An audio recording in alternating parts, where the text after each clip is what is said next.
From the News Channel 5 Network, this is OpenLine.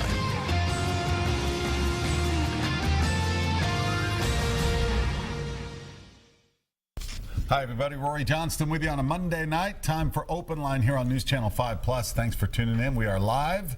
Our first one of the month of March. Can you believe it's already March? And we welcome back a familiar face here on News Channel 5 Plus, my friend and health coach, Dyan Damron. Good to see you. You too. It's good been a to see while. you. I know. We're friends on Facebook, and I know you've been in and with Jessica and with other hosts, but it's been a while since I've hosted, Yes, so it's glad good to see you. And I'm glad because this is really important. Here we are, folks. You know, Dyan's talked a lot about obviously your personal health and nutrition and getting in shape and staying in shape. And a lot of you may be looking at the calendar wondering what happened to my New Year's resolutions, right? That's right, yeah. And a really good reason, too, is because of the weather. Yeah. I mean, the We've weather's been it's been really, snowed in. right. Yeah, it's been really, really rough. So we want you to take advantage. We're going to share some information with you over the next hour. We want you to call in with your questions and comments. 737+ is the phone number. Don't wait. Be sure to call in. I've read something that you wrote. You kind of the theme tonight is reigniting your health, right? It is a good point to look and say, okay, we're 2 months into the new year, and maybe you have stumbled a little bit, you know, Valentine's Day with candy and chocolate, and then the cold weather hit. Yeah, I said this is now kind of the time where we kind of check in with ourselves, like, okay, now what? You know, I made the New Year's resolution, and and I said, you know, between being iced in and sweatpants and Girl Scout cookies are out, and you know, everything's kind of sat. That's right. That's right. It's kind of obstacle along the way gets there, and then really football season for me, you know, with the playoffs and the Super Bowl, and there's food everywhere, and okay, so this is what I found interesting. You wrote here that actually, as your guilt and stress build up, I would think that you'd feel so guilty. It's like, okay, I've got to get out and exercise some more. But it actually can have the opposite effect. Yeah, and I think sometimes, you know, you go into where you just kind of throw in the towel and you say, I'm so stressed. And, you know, again, being snowed and iced in for 2 weeks, you're stressed about family. Well, how do I entertain people and all this kind of stuff? And things just kind of start to snowball, no pun intended, into where, you know, you get so stressed out, what am I going to do? But actually, the more you stress about it and the more you fear and fret and, you know, what am I going to do? That actually increases cortisol and actually makes things worse, makes it harder on you to actually lose weight. Cortisol, it lowers inhibitions, and, you know, you just start to eat more, and you don't tired. And is there a link to belly fat with cortisol? Yes, the belly fat, which is actually the worst kind of fat, the ones that's linked to like diabetes and heart disease and things like that. That stress, and what it is the cortisol. It's that fight or flight type thing where you know, it's good in short term, where, you know, but when it's extended, and that's what leads to health problems, and that cortisol in our bodies. So you work with clients, the personal trainer and consultant and cook, and you brought some goodies in, didn't you? I did, yes. You did. Oh boy. Healthy treats, by the way. What do you tell your clients this time of year, and what do they say to you? I mean, how do you change up your routines and your approach? I think the biggest thing is don't, you know, and my book is Don't Diet, Live It. I just think, you know, it probably, chances are, in New Year's, you started New Year's resolution and you said, okay, I'm going to go on this diet, or I'm going to go, you know, it's all in, you know, it's all or nothing kind of a thing. And at this point, March, first part of March, let's just say, okay, the past 2 months we did it, it happened. Let's move forward. Clean slate. And I always say, you know, the next meal, the next snack, the next morning, the next anything is your new chance. Don't let, you know, March 3rd can be your New Year's. You know, start tomorrow. You can always go from this day forward. And believe me, I know how hard it is to lose weight. You've been there. You've been there, right? I lost 50 pounds in college, so I completely can relate to people when it comes to, you know, where do I start? And the biggest thing is start now. You know, it starts with that first step. That's me as a teenager. What was your turning point?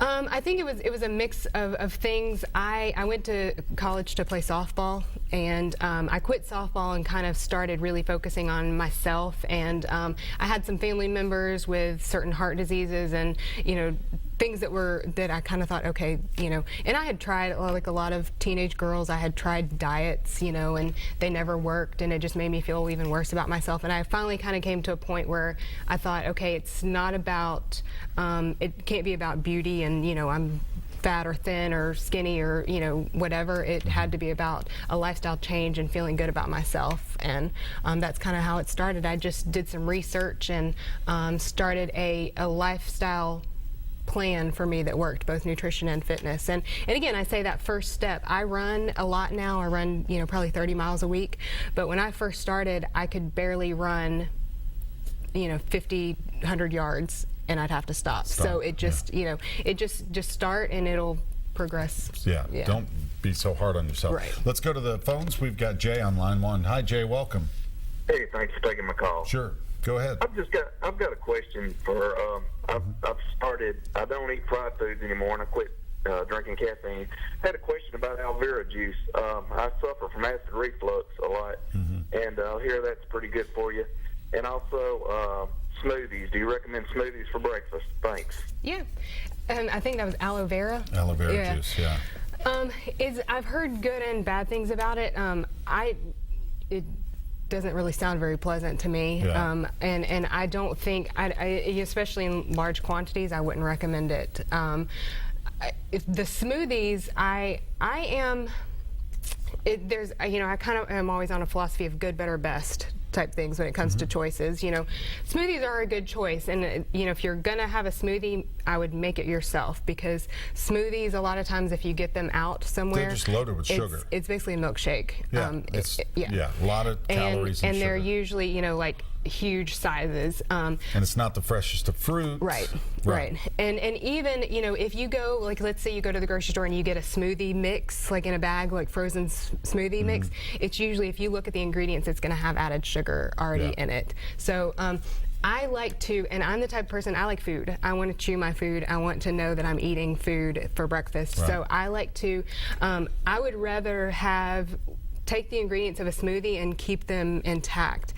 Take some yogurt, maybe sprinkle a little granola or a little bit of cereal on that, and then put some fruit on that and eat it, because our bodies and our minds don't recognize liquids as well. So, the chewing process is very satisfying as a human being. We want to eat. But as a quick meal replacement, if you're using fresh fruits, vegetables, sure, yogurt, a smoothie, yes. non-fat yogurt, smoothie, I would use Greek yogurt, and you can use like a frozen, keep sliced up bananas in the freezer and use that instead of ice cubes, and that will make it real thick instead of using ice cream or something like that. And throw in some kale or spinach whenever you can to get the veggies, and then just use frozen fruit with no added sugar in it. Yeah. And that's good. Again, on the run, if that's what you need to have, that. And thank you, Jay, for the phone call. And as far as acid reflux and aloe vera, gosh, I suffer from mild acid reflux, and what I do is just go by what my doctor tells me to do. I've consulted with him. Yeah. We talk about certain foods that I know are the trigger foods that I need to avoid that are high acid, and when I need to, I take an over-the-counter medicine for it. It's simple as that. And a lot of times dairy can calm acid reflux, as long as it's not a chronic thing. Sometimes if you get it, just maybe having a glass of skim milk or a little bit of Greek yogurt or something like that can sometimes calm that a little bit too. And stress as well can trigger all sorts of things. 737+, we'd love to hear from you. And also, maybe you're on your own journey right now and you have some tips, things that you're trying, whether it's exercise or nutrition. Share them with us. 737+ is the phone number. So as we head into the spring also, do you think that there is too much pressure? People start to think about, oh gosh, spring break's right around the corner, and I've got to be in a bathing suit, and they start doing kind of dramatic things that can really unhealthy things. Right? Yeah, and the thing about it is, he mentioned even aloe vera, but people will start to maybe take pills or do something that could really be harmful. And the thing about it is, and I get this question a lot about supplements or things that you could take. This really scary thing is supplements are not regulated by the FDA. Right. So you can take things, you could go in and buy something that could really be harmful to you, not only individually, but just as a people. A lot of times things are overdosed. that you may not even really recognize. And generally, if I take a multivitamin and then I take a half of a fish oil per day. But generally, any other supplements, unless your doctor has specifically said you need, like if you're deficient in like vitamin D or something like that, I think you've mentioned that before, you really shouldn't take anything besides a multi, because mainly you'll lose it through sweat or urine, or it could potentially hurt your organs and bodily process. Making your liver work over time. Yeah. All right, we're going to take our first break. When we come back, more of your calls, 737+ if you'd like to call in. Also, we're going to go through some tips that you and maybe the entire family some steps you can take to move in the right direction. Stay with us. We'll be right back.